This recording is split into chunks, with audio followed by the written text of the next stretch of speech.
Hello, this is LaRon Brown with Unit 4 video response for Sportsmanship. And in that video for the wrestling, Demetrius and wrestled a kid who had, I believe it was Down syndrome. Michael, a kid, his name was Michael.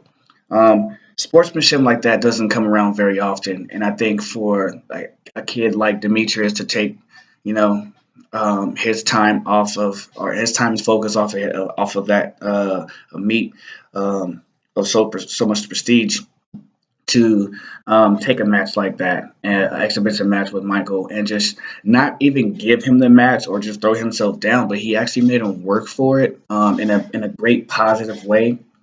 And it was enlightening to all the other athletes there, his teammates, his coaches, and the parents. And he was so humble about it. He didn't even tell his own mother.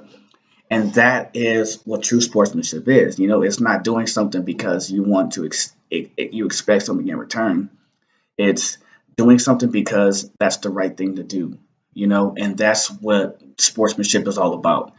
We have an award on my track team through my track program called the Brian Doyle Award. Brian Doyle passed away, but he exhibited selflessness. He did everything he could for the benefit of his team and his teammates, and that was why the award was created. One of my jumpers actually received that award 2 years ago because he displayed all of those great attributes. He was completely selfish. He started off jumping like 15 feet and 5'4", 15 feet in the long jump and 5'4" in the high jump. And by the time he was done, he jumped 21 feet in long jump and 6'2" in the high jump. So he wasn't that, super athletically gifted. He just worked very, very hard for what he wanted, and he did it by being selfless. He did it by always willing to lend a helping hand, and he always wanted to learn. He always wanted to get better, and he wanted to do it for the benefit of the team. And track is an individual sport. So for him to do that in such a manner, he was definitely deserving of the award. And so that was my take on sportsmanship, and that was for me witnessing that was my own experience of that. Now, the scripture says in Luke that do unto others as you want others to do unto you.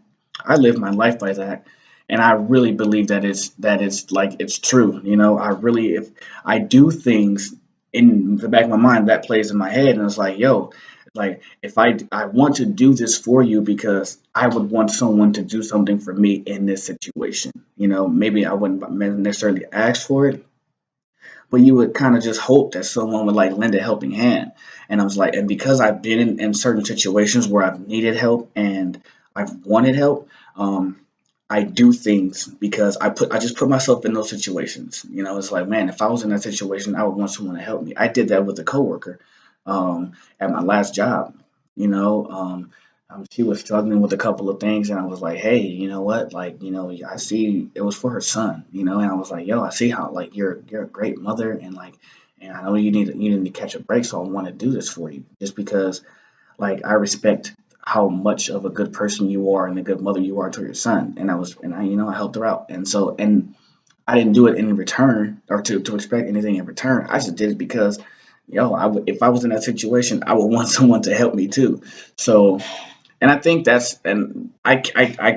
live by that philosophy. Do unto others as others do unto you, and you know what? It's honestly served me pretty well. I think people that do good things, get good things in return. And I think when you do those things, as long as you have a good heart behind it, then it's all good. So true sportsmanship was exhibited by Mr.